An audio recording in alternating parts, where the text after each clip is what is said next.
سائل كان يوحو يري شيخ شكان سيجا دينتا إسلام كورتا كوبانا واكيه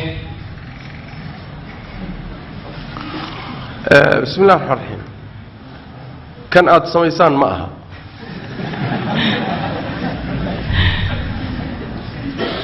كان آد سميسان معها كان محوها هاي موبيلة دا انترنت كي محوها هاي هولها كسعودة كي شرع هذا معها كاس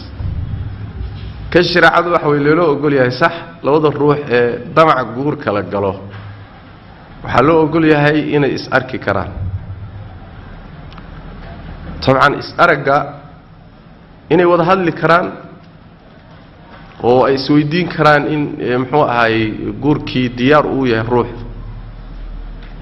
intaana waa u bannaantay wixii duruufee kale arrimaha ku saabsanna way isweydiin karaan oo guurka iyo arrimihiisa iyo kharashaadkiisa iyo meherkiisa iyo hawlihiisa iyo waa la iska warsan karaa si la isugu qancana waa la is arki karaa oo sida xadiista nabiga sallallahu alayhi wasallam saxaabadiisa wuxuu amray dumarkaad guursanaysaan arka طبعا hadii iyadii la arkay iyaduna way arki وأرق والله وضع نحو يسارك يا حين النبي صلى الله عليه وسلم فإنه أحرى أن يؤدم بينكما قرق يقورك وحكوس ليسين هاي قناع السنان يكلسوني يرضو كوس ليسين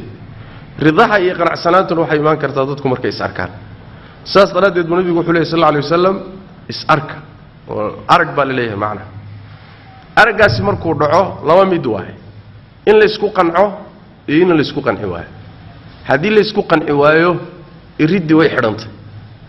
war dambe ma sii socdo waa inuu xidhmo wabillahi tawfiq maxaa la isku daba jiitamaay ya hadii la isku qanco inta wixii ka dambeeyo waa in la guda galo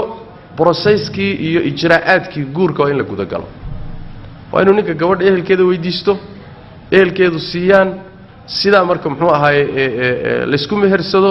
si xalaal muxuu ahay guri loo sameeysto sidaas way wax shariicadeennu ogashahay waa inta wixii ka badbadan oo marxalada hore ee shukaansiga iyo sheekaysiga war aan saxsanayn inuu dhex maro dadka wada hadlay hadal dabacsan sheeka dheer oo taxana oo dhamaad lahayn muxuu ahay wax inta ka basi siyaasan oo laga yaabo inayba ayadu muxuu ahay ay beerta wasiid daaqdo oo xadaba si gudubto waxaas oo wax shariicadeenu uga shaayma fala takhda'na bil qawli fayatma' alladhi fi qalbihi marad dumarka Allah wuxuu ku yiri hadalkiina ha jilcinino ha dabcinina oo hada dabcisaan oo hadalka jilcisaan oo ragga u jilcisaan midka qalbigiisa damac cudurku ku jiray qalbiga ka jiran baa damac galaya ya waraabuhu meesha u ron kada ninka la yiraahdo xaqiisa isu buusaabale xogaa ninku haduu hadal dacsan iyo uu maqlo hunguri baaba gali waaba kan waaba is soo taagay wallahi meesha waa laga rabaa buu leeyahay kadib la hawlihiisu soo diyaarsanahay marka ilaahay tabaaraka wa taala xikmadiisa xumaantu intayna dhicin ba iridaha laga sii xidhaa sooma xumaantu marka horeba isha la xidhi oo waxa lagu leeyahay haweenkana waxa la yiri وقل للمؤمنات يغضضن من أبصارهن إن ده الله رجنا وحلويد وقل للمؤمنين يغضوا من أبصارهم رجنا وحلي إن ده الله هذه إنديه بالله الله بي حجيبة حمانك إيمانس صوما خلودي إيمال إلا إن لسكولا إلا ده الديدي شرع عدو الديدي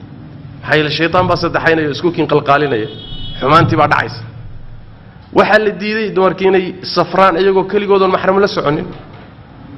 waxa la diiday rag iyo dumar intay isdhex galaan ajnabi kala ay inay isdhex galaan baa la diiday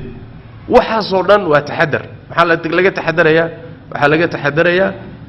xumaantii wixii ilaahay nicba inuu dhaco baa laga taxadarayaa faaxishada iyo qashinkaas baa bulshada laga ilaalinaya nadaafada iyo cifada la ilaalinaya sidaas daraadeed ay shariicadu waxay leedahay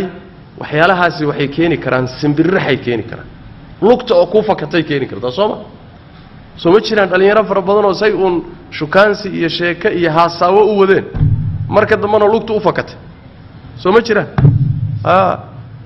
waliba gabdhaha culayska inta badan haysta dambiga waa la wada galay laakiin gabadha iyo dumarka iyaga culays gooniya si haysta sheeqow maxaan sameeyaa waxbaa yani wax way caloosha ku jira ma soo ridaabay haddana leedahay oo maxaa marka hore kuu geeyay adiga mid baa sasabtay balaayuu akhriyey waa watay kadibna sidaasaa lugta u fakatay saas daraaddeed baa shareecadeenna xikmaddaad ka garanaysaa macnaha waxa way marka horeba iridda iska xidh dariiq wanaagsan jid wanaagsan karaamo leh sharaf leh waxaa soo mara hadday soo mari weydo khalaas wabillahi tawfiiq wallahu aclam